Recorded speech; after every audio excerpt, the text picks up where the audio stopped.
Excellent and hooray. It's Tom Shalhoub. We're here with Heather McDonald of course, Manhattan Institute and City Journal. And what else? She's always on Fox News, right? Are you a contributor at Fox News or do you just, you're there a lot? No, I get to manage my own time. I don't have to come at the Yeah, beck and call.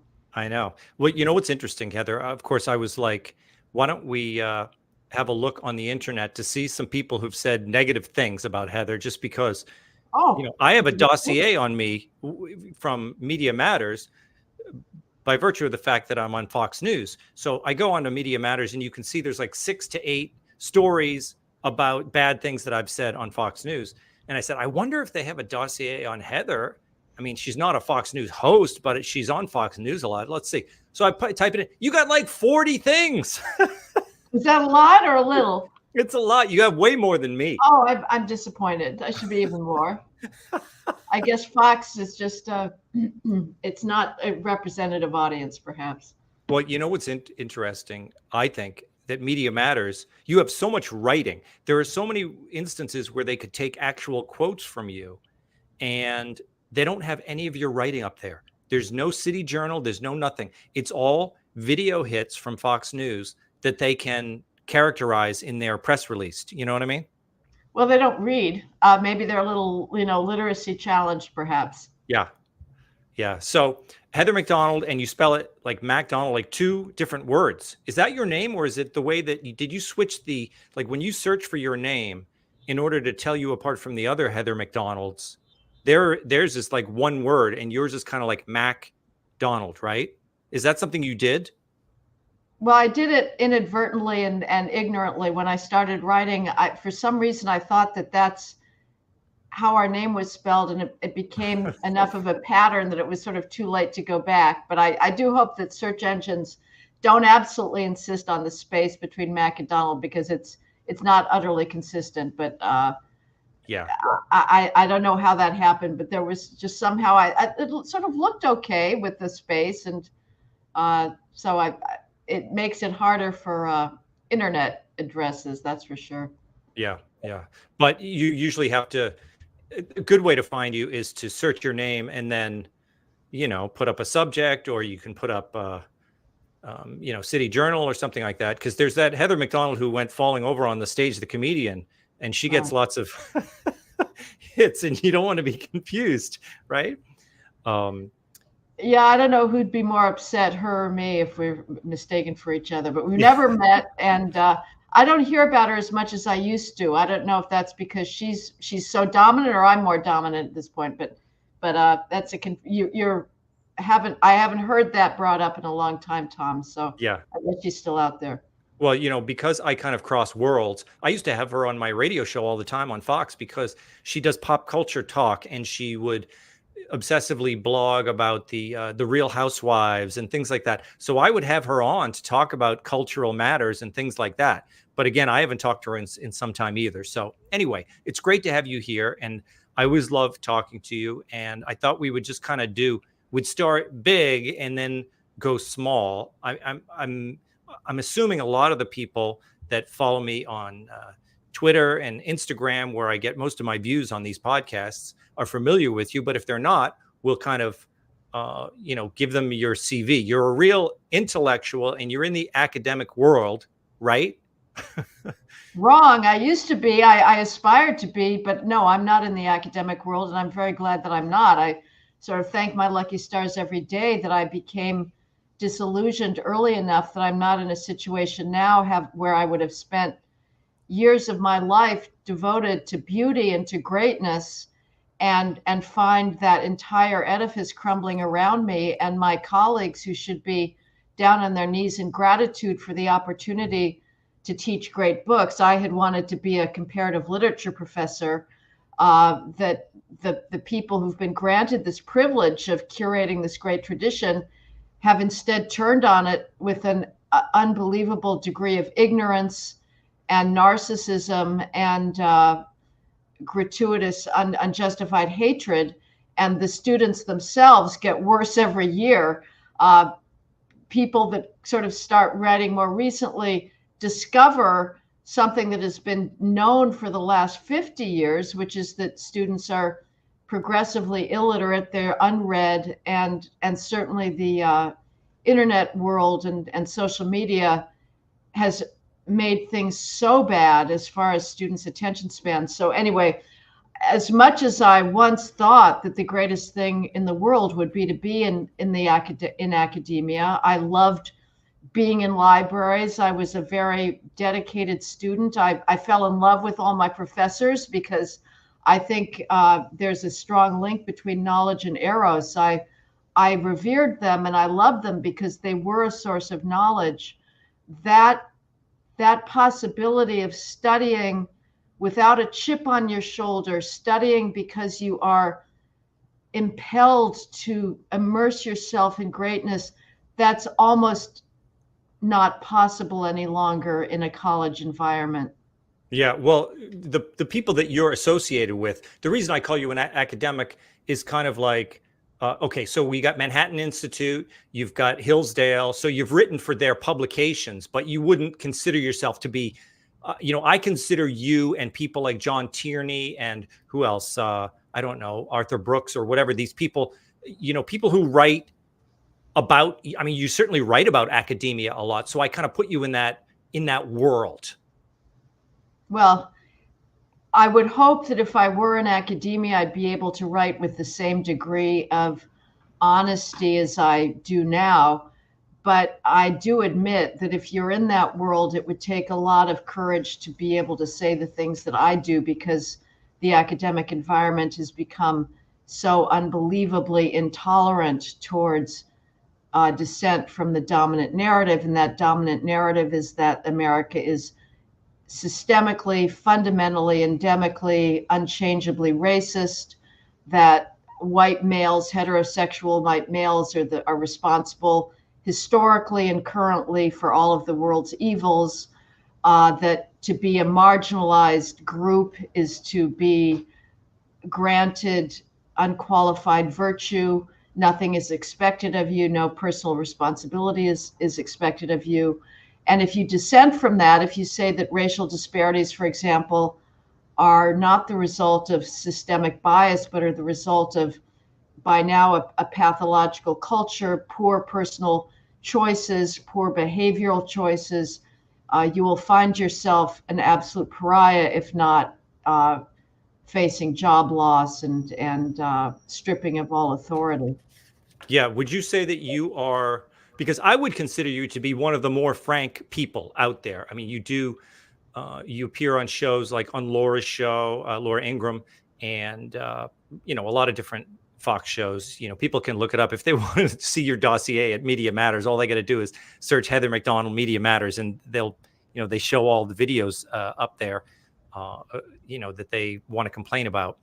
But you are pretty frank. You come out and you say things in a very frank way. You're unafraid.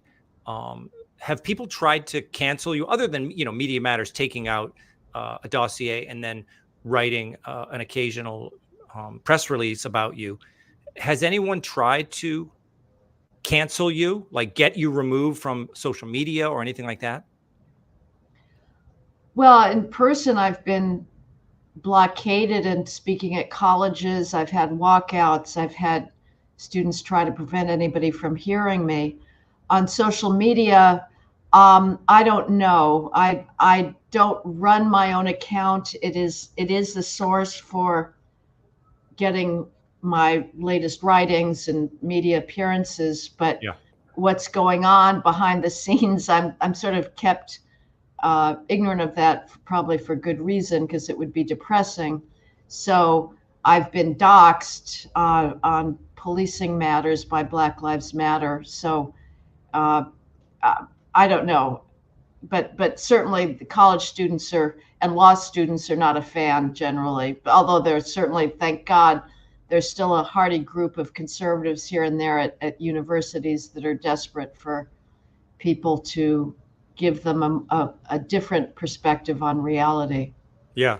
I took a quote down the other day. I think I was listening to some podcasts that you were on and things like that. So I think this was a radio show in LA, maybe KFI or something like that. but I wrote this quote down because I loved it, because it was, you know, a good example of your frankness. You said the reality today is black privilege, not white privilege. You know, black privilege, comma, white privilege, meaning that the, well, you can tell me what you meant when you said that. Well, we have been hearing for decades that the reality of our world is white privilege, and that simply by virtue of being white, you're going to have doors opened to you. We heard a variant of that recently when President Joe Biden gave the commencement address at Morehouse College in Atlanta. That's a traditionally black college, and it also is a black male college, and it gets away with it. You know, any other, if it was a non-black male college, forget it. You'd have the feminists protesting and screaming that they're being deprived of opportunities. But of course, Biden was all too happy to celebrate the Morehouse man. But at that speech, which was utterly deplorable, of course, teleprompted, as we all know, he can't speak, extempore at this point. He said, why should blacks believe in democracy in this country? Not only are they being killed, the implication is they're being killed by police officers and whites, which is not true. They are being killed at astronomical rates, but they're killed by other blacks. And he also said, to get a job or, get any kind of benefit, if you're black, you have to be 10 times better than anybody else. And a lot of blacks do believe that. That too is a complete falsehood. The reality is that there's not a single mainstream institution in this culture that is not bending over backwards to hire and promote as many blacks as possible. Being black is a massive advantage. Getting into college, getting into law school, getting into medical school, getting into engineering school, getting into business school. If you're black, you will be admitted with test scores and GPAs that would be automatically disqualifying if presented by whites or Asian students because they're so low. I'll believe in the reality of white privilege when I hear about even one black high school senior who puts his race down on his college admission form as white because he thinks that'll give him an advantage. It's never going to happen because, of course, black students know that being black, even after the Supreme Court decision purporting to strike down racial preferences in admissions, even after that decision, because colleges are still figuring out all sorts of surrogate ways, which is not at all a difficult thing to do, to figure out that an applicant is black, even if it's technically you're not, putting that down on an admissions form any longer. So in most fields, and we live with this and yet we forget about it. We see the scholarships, the calls for diversity. These scholarships only go for diverse individuals. It's absolutely ubiquitous. If you're a heterosexual white male, you are going to be the last hired and the first fired today. I know of so many parents who tell me about their sons who have extraordinary test scores on the medical college admissions test. These are the standardized tests to get into medical school that are the counterpart of the SATs for high school students to get into college. They may have, perfect MCATs, great GPAs. They've already been working in medical research labs, and they're rejected from medical schools because medical schools are one of the worst practitioners at this point of identity politics, of victimology, and they're not interested in white males, no matter how promising a student may be as far as being a future physician scientist. Yeah, I think that everybody knows now that this is going on certainly in colleges, right? And even after college, because businesses have all of these diversity initiatives and things like that. So they know that it goes on. They're aware that it's happening. People have some sense that no matter what race you are, if you're white, you might have some sense that you went to job interviews and somehow you ran up against the DEI machine. If you're Black, Asian, Hispanic, whatever it is, a woman, you also have a sense that you ran into the machine. Whether, it might have benefited you, it might have not benefited you, but pretty much everyone knows it's there. And I'm wondering if anyone has done a paper or had a symposium or a kind of a debate with a title like, I'm trying to think of what it would be called, about, what's worse. The idea of what is worse for someone's, what is worse, someone believing that they can't get into a club because of their skin color or their, whatever they are, or the only reason they're a member of the club is because of their skin color. What gives, you know what I'm saying? Like, if you are not allowed into some place because of your race, okay, I can't go in there. But then you go and you find some other place that you're welcome and you live your life. But you just know that they don't want you and you can't get in there. But you don't spend your time in the club that didn't allow you in. So essentially, it affects you because you can't get in that club. But unless you spend all your time thinking about it, you can go about your life. But if you are in a club and you're constantly aware that you're only there because of your skin color, that means 100% of your life you're dealing with this thing. Do you know what I'm saying there? Yeah. I think some people are aware of that, and I mean the so-called beneficiaries of racial preferences are definitely aware of that stigma.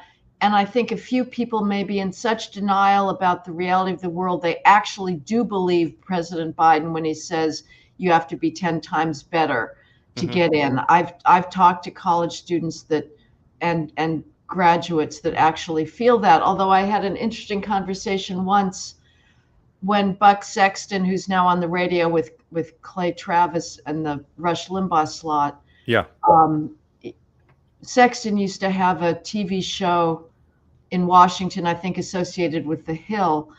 And I walked off the set after this was discussing my penultimate book, The Diversity Delusion. And there was a young black male waiting for me. And he said, well, I'm one of those racial preference beneficiaries that you were talking about. I graduated from Harvard.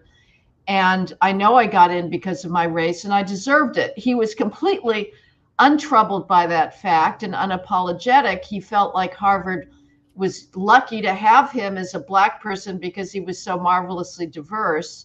Yeah. But other people are aware of that possibility that they're only there because of their race and are troubled by it. Was a professor at the Yale Law School named Stephen Carter, who in the 1990s wrote a book called Reflections of an Affirmative Action Baby. And he wrote about the dilemma of not knowing for any given position that he's been chosen for, is he chosen because he's the best or because he's the best black? And sometimes those categories are the same. They're occupied by the same people. You're both the best and you happen to be the best black. But other times they do diverge. And that was something that was haunting for him and can be crippling as far as one's self-confidence. I know that I'm chosen not because I'm the best, but because I'm the best female. There's no question that, and if you're a female today and you don't think that you too are benefiting from gender preferences, you're in denial. Of course you are. And I think that's ridiculous. I don't regard being female as an accomplishment, and I don't think being black is an accomplishment or being gay is an accomplishment, but it's treated as such. And now we have a race hustle where it's a very hard thing to walk away from. You know, for blacks, being black is the one thing there's no competition on. Nobody can be better at being black than you. And for a lot of positions now, that's kind of all that it takes. And that's not a very good thing for the individuals. It's not a very good thing for the culture. And it's also not a very good thing for the institutions. American institutions are destroying themselves with their war on meritocracy. China does not care about identity politics. It's finding its best math talent and throwing everything it's got at them, putting them into math Olympiads, giving them gifted and talented education. The United States is busily dismantling our gifted and talented education. It's saying we're going to hold back our most talented prospects for math and for science and for solving cancer and for developing nanotechnology and laser technology for weapons, you name it, artificial intelligence. Because if we only look at merit, it's not going to produce a racially diverse class of professors or of students. And so we're going to keep the best down in order to promote mediocrity based on identity. And that's just an insane policy. Yeah, it seems like lately things have gotten so ridiculous that a lot of people are waking up and they are changing. They might have gone into this DEI thing really took hold after George Floyd to an extent which I don't even think anyone really appreciates how transformative that whole period was. But every company in America got involved with this DEI, and they all hired a DEI person and all this other stuff like that. So, but you get the sense now, like Tractor Supply Company, you see on your social media, this was a company, it's the most idiotic thing in the world. It's a tractor supply company. You know who their customer is. It's a bunch of farmers. And, probably their customer base is a bunch of white dudes, and they have a diversity statement on their website. They have a head of diversity, and they have this program, outreach program to hire people from LGBTQ communities. And, it's all sorts of stuff like that. And they, of course, were writing checks to the Human Rights Campaign, which people, that sounds good to people, but it's really just an LGBT group, at this point. So They were doing all of that. Somebody shamed them online. People went crazy. They started boycotting. The stock went down. Tractor Supply Company came out and said, you know what? We're done with DEI. We're not going to do it anymore, all this kind of stuff. And everyone said, yay, hooray. But that's just one example. Do you think that that's happening? Is there a backlash to this kind of thing? Well, there's a backlash, and there's certain Republican governors that are taking very insightful and imaginative actions to try and limit this in the higher education sphere. And I have read stories about companies that have sort of lost steam on that. They may even be dismantling their departments. Now, again, let's not pretend that this is only post-Floyd. You're absolutely right. The George Floyd race riots brought the country to a state of mass psychosis, but it's been going on for a very long time. The diversity bureaucracy in corporations and in universities has been around for decades. But I do read reports about less money going into it, and fantastically, I guess some of the pledges that were made to the various iterations of Black Lives Matter organizations were never really paid out. So that's great. But I think it's going to take a very, very long time for the race hustle to end. And it's going to take people saying, you can't scare me by calling me a racist. I know what the data is on crime. I know what the data is on the academic skills gap. It is the crime gap and the academic skills gap that explains, on the one hand, the overrepresentation of Blacks in prison and the underrepresentation of Blacks in meritocratic institutions. And I'll be willing to pay reparations when I hear West African countries paying reparations for their involvement in the slave trade, or Arab countries involved for paying reparations for their involvement in the slave trade.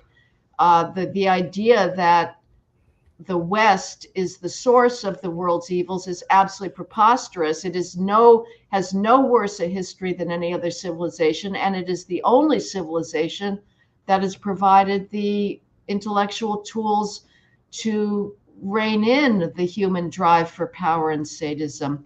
So the people that are playing the race hustle are still pretty much in power, I think. And a lot more people are going to have to get some courage in order to stop this thing. Yeah, well, I mean, someone like yourself, you're kind of people have tried to cancel you, but you're basically uncancelable because your brand is talking about all of this stuff. So no one's going to scare you, right? And there's a few other people in media and intellectual circles who are like that. But I would think that, I mean, forget about just academia, corporate America. You got to be crazy to talk about this stuff in corporate America because this is the one thing that will get anybody fired, right? Yeah, well, they're cowards. I mean, the CEOs probably have left-wing wives that are pushing them to the left, and then the human resources departments are filled with various graduates from studies majors, whether it's women's gender studies, white privilege studies, Black studies, ethnic studies. And they're terrified of getting a front page story about them on the New York Times because they don't have proportional representation of every racial and ethnic group. So it's a very difficult thing. And of course, it's hard to, shed a lot of tears if they're going to cave into this stuff. And there's been obviously some marvelous moments of backlash against Bud Light and other corporations. And I would hope that the power of the purse does have some effect, but we see it's very hard for consumers to boycott left-wing companies. Disney is unbelievably left-wing. It's a terrible influence on the culture. It's absolutely determined to reverse traditional roles in male-female relations and to promote the idea of strong women being the superheroes and males are just maybe the helpmates at best. And they're certainly promoting the LGBTQ agenda with little emphasis on traditional heterosexual families. But Disney's raking it in, maybe less so with their media, but their theme parks are doing well. And I can't say that I'm boycotting Google, even though it's both left-wing and is doing a lot of damage to retail. So consumers, they're going to put their convenience and their consumptive habits ahead often of their politics. But I do think that there is a lot that can be done. And we do see a lot of these PC remakes of action films, which I'm not particularly interested in. But I like the fact that when they come up with the traditional action hero who's now been remade into a Black lesbian heroine, that the typical adolescent male is staying away. And I think that's a bug in the system that's going to be eventually overcome when we're taxed in order to be able to support politically correct entertainment offerings. Because right now we can punish these media companies that are forcing down our throats completely preposterous narratives by simply not buying their product. And it's very satisfying when seeing these ludicrous films that just bomb at the box office. It's true. And my daughter is really into Star Wars, but she didn't even go to the latest Star Wars movie. She has no interest in it. She's, oh no, that thing. She's like, she doesn't even take it seriously. She and her friends will just take out the old DVDs and they'll rewatch the old stuff. That's great. But it's interesting what you said, and I hadn't even really thought about that the theme parks are doing well, but the media properties are doing lousy. But I would venture to guess the whole reason Disney basically gave the middle finger to middle America is because they wanted to get into, they said our future is media. It's not theme parks. It's movies and digital properties, video games, etc., all this kind of stuff. And the old thing was the old Disney World that was supposed to be like Main Street USA. And it's funny because we being like traditional America hasn't held it against the theme park side, but we've held it against the entertainment. So it's kind of gone in opposite directions. Do you see what I mean there?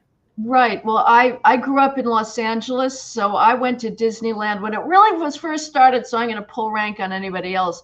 And I remember, the Pirates of the Caribbean originally, and the Jungle Ride, and the Teacups, and Mr. Frog's tour, whatever it was called. It was all great.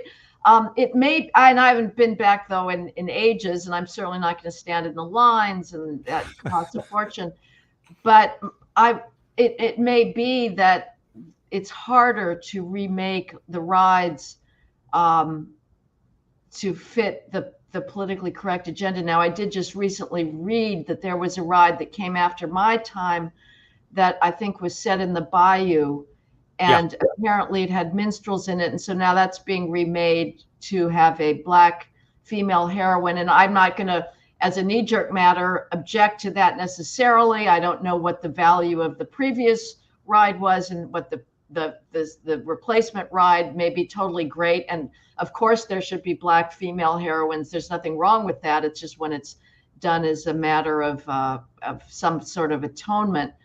But again, they've got a hell of a lot of fixed inventory there that you can't really change. Whereas the media stuff, I guess they can just put that out de novo each time, and they get more and more frantically PC. Yeah, it's funny that I've been to a lot of theme parks. I used to work at Universal Studios when it first opened in Florida, and we were kind of competing with Disney. But we've been back since. We've been back to Universal because they had the Harry Potter. We've been back to Disney because they got the whole Star Wars thing. So we've done it all as a family. And the funny thing about it is, it's true. Rides, they can't get too politically correct with the rides because it's usually a battle between good and evil or whatever. But you know what? The amazingly modern thing that every theme park does, which is hilarious, is that they make every ride about a narrative that the person isn't just going on a ride to have a good time. They have to have a mission. So they say, this is what you, at the beginning of every ride, they, no matter what, even if you're just on a fast roller coaster, they say, the deadly pirates are coming and we need you to outrun them. And then they do that, and so they give you all this direction that you're going to be part of the adventure. And then you do the ride, you just get on it and you ride really fast, and it's kind of scary.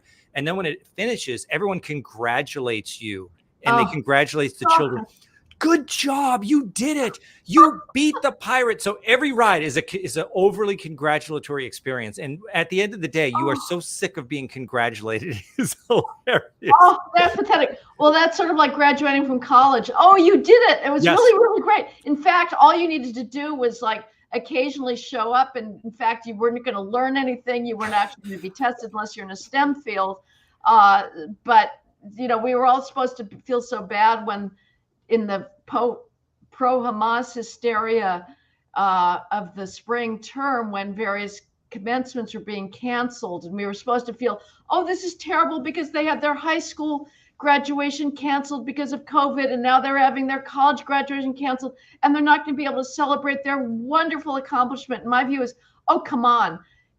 Getting through college these days is not difficult. It's no more difficult than getting through Pirates of the Caribbean at Disneyland. I would say now there's another ride that was definitely revised.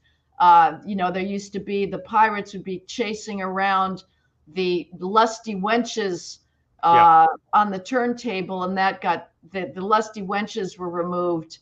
And they were substituted with some kind of ham or something, which nobody would have expected the feminists to have gotten angry about that, but they let it pass. Yes. I remember when I grew up in Massachusetts, so we used to go to Paragon Park, and the first ride that you did when you went in there was kind of like a log flume ride, but it was the Congo cruise. So you were going through the Congo, and I don't really remember. I wish I had the details on it, but I'm sure it was a very politically incorrect ride, the Congo cruise. So I want to mention your new book because, I've read 2 of your books. The Diversity Delusion is upstairs on my shelf. There's also one that's probably far back on my shelf that I read about 20 years ago. That was my first book of yours, which was the thing about bad ideas, the consequences of bad ideas, or what was that? The burden of bad ideas. The burden of bad ideas. And that was a long time ago. You wrote that one, right? That was my first book. I don't know when it came out, 2006, maybe 2006. I don't know. 2006. And I bet it was very successful because I didn't know who you were, but I bought it and I read it. And what was your biggest book? Oh, the war on cops for sure, Oh yeah. because that came out right around the first iteration of what I called the Ferguson effect, and right after 5 Dallas cops were assassinated by a black nationalist who'd been fired up by the anti-cop narrative. Hmm. So that was sadly very well timed. Yeah. And the latest book, is it out yet? The When Race Trumps Merit? Yes, it's out. Yeah. Okay. So that's really what you've been talking about lately. When race trumps merit, we all know what that means. But because you mentioned the cops, this is what I want to close with you, because I've been listening to some podcasts where we're talking about crime. And I think it's City Journal, the article you wrote about the California, California is heading toward it's heading toward the precipice as far as crime is concerned, right? And it was specifically, you wrote about the judge who overturned a pretty major criminal indictment, and they got guilty verdicts and everything because of the systemically biased justice system, I guess. It was really unprecedented. Tell me about that. Yes, well, this really does fit in with my recent book, When Race Trumps Merit, which argues that we are dismantling the very fundament of civilization with the idea that if any standard has a disparate impact on blacks, it's by definition a racist, illegitimate standard and needs to be taken down. And that applies again in getting into medical schools or licensing doctors. If blacks don't do as well on the medical licensing exam, well, the solution is we must get rid of the exam, not make sure that blacks are more able to compete on their own merits. And in the criminal justice world, if your viewers are perplexed as to why all these progressive prosecutors are not enforcing theft laws or turnstile jumping or resisting arrest or looting, disorderly conduct, rioting, why are they not enforcing these laws? It's for the same reason, which is that if you do, you will have a disparate impact on black criminals. And we've decided we'd rather let criminals back onto the street than put more black criminals in prison. So California took a step further and passed a law in 2020 called the Racial Justice Act, which held that a criminal defendant does not need to show that his own criminal process, whether it's his arrest or his prosecution or his sentencing, were infected by racial bias. You don't need to make any individual showing if the defendant alleges that in the past, based on statistics, the criminal justice system was racist. He can defeat various aspects of his own prosecution. And the way that he shows racial justice in the past is completely specious. We don't need to go into the details, but there is the statistical analyses to show that are completely invalid. They do not take into account the actual aspects of crime commission, the heinousness of crime. And so the law as of this year is now retroactive. So anybody sitting in a California prison can reopen his sentencing or his prosecution on the ground, again, not that he was the victim of racial bias, but that allegedly other defendants of his race in the past were the victims of racial bias. This is insane. The criminal defense bar is saddling district attorney's offices with data requests for decades worth of data about previous, everybody they've ever prosecuted for felony possession of ecstasy for sale or fentanyl, or for anybody they've ever prosecuted with a gang murder, that is being a member of a gang and committing murder, which is a special circumstance that will make you more vulnerable to punishment. And the case that I wrote about, that was the centerpiece of my article, was the result of a very, very concerted effort in Northern California between the Oakland Police Department and several local other police departments, Antioch in particular, Merced, to bring down a gang feud that was going on between two Oakland warring gangs called Case and ENT. and their feud was spilling into this little town of Antioch. People were being gunned down in drive-by shootings. You know, the victim would be on the ground having already been shot, and his assailant would come up and empty his gun into him. This was very, very bloody. And there were 4 defendants in one of these gang murders that were sentenced to prison and life without parole because the circumstances of their killing was so heinous. And they used this Racial Justice Act to open up their sentencing and say, again, our sentencing may have been fine, but in the past in this county, we allege that Blacks were more frequently given life without parole than non-Black defendants. Well, the reason why they were is because they were committing much more violent crimes, but that wasn't allowed to be talked about. And so they managed to defeat their life without parole sentencing. And because it's now retroactive, 30 other defendants out of Antioch County that were gang members and committed gang murder and were given life without parole sentences can now reopen those sentences and get them tossed out. It's a cascade. It's what the world looks like if you put into practice and legislate critical race theory. And this law is going to spread throughout the country into blue states. It's going to be used to defeat other aspects of our government, whether it's healthcare or whatnot. It's a very, very bad precedent. California already has incredibly bad crime. Now I'm here in California. The drive-bys are still going on, the mass looting, the mass theft from retail establishments. And this law is going to make it even harder to bring criminals to justice because the phony charge of racism is now going to be even easier to bring than in the past. And it is a law. It's not just some judge who's made a decision, oh, I'm looking and it looks like there's a lot of bias. It's not willy-nilly, but how does a law like that, I'm assuming, because I've heard you talk about this, the Supreme Court has said, no, you've got to show actual bias, not some kind of theoretical bias. So I'm assuming if this law were to go up to the Supreme Court, it would get struck down, but then we'd just start again and somebody would pass another law. This is what I wonder about. How does this, everyone has this thing about, well, I believe in the Constitution and it's always going to, we can always go back to that. But I feel like no matter what, things go to the Supreme Court and then local DAs and judges go ahead and they say, well, no, that's not this. This is a different deal. This is a completely different law that deals with a different set of circumstances. And they pass it. And then, it takes years to go up the line. It goes up. The Supreme Court says no, and they strike it down.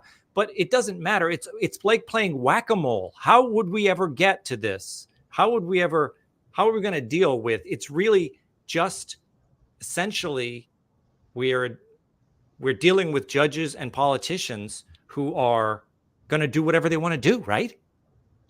Well, we do want our courts to be limited. Everybody's complaining about the standing issue that came up with the free speech case. I think it's very good that the court looks at standing because we don't want out of control judges. I would say in the California case, it's difficult to come up with a plaintiff that can show injury, but the way the California legislators would say it is that, yes, you're right. The Supreme Court has said when you're bringing a challenge under the Constitution to a criminal proceeding under the Equal Protection Clause, you can't allege statistical bias. You have to show individual bias. California legislature in 2020 said, well, we're not talking about the federal Constitution here. We're saying if you bring a challenge under our law, you don't have to show individual bias. You can use statistics to show that in the past there was a pattern of bias. Now, this is all basically, I'm going to be very honest, this is all just verbal legerdemain.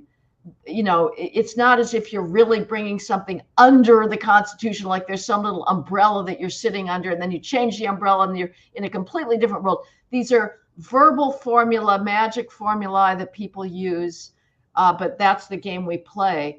So it's the law gets around the Supreme Court precedent that says you need to show individual bias. Whether some clever lawyer could say, well, somehow it's still covered by the Constitution, I don't know. But that's why it has not gone up to the Supreme Court so far. Heather, do you think we're going to have, and this is another kind of big picture, kind of theoretical question, because you got states like California, you got everything's blue states and red states. Like you said, there are governors, like in Florida, governors do things differently. The state is run according to, the kind of red state values. Are we just going to get to a point where, and maybe this is the ideal for people who believe in freedom or the old fashioned American way, is it going to be two Americas, like a de facto civil war where some states are livable and have sane laws and some states just keep going down the blue state path? I think yes. I don't see any coalescing at this point. And I think it's hilarious that the mainstream media says that it's conservatives who are waging a culture war.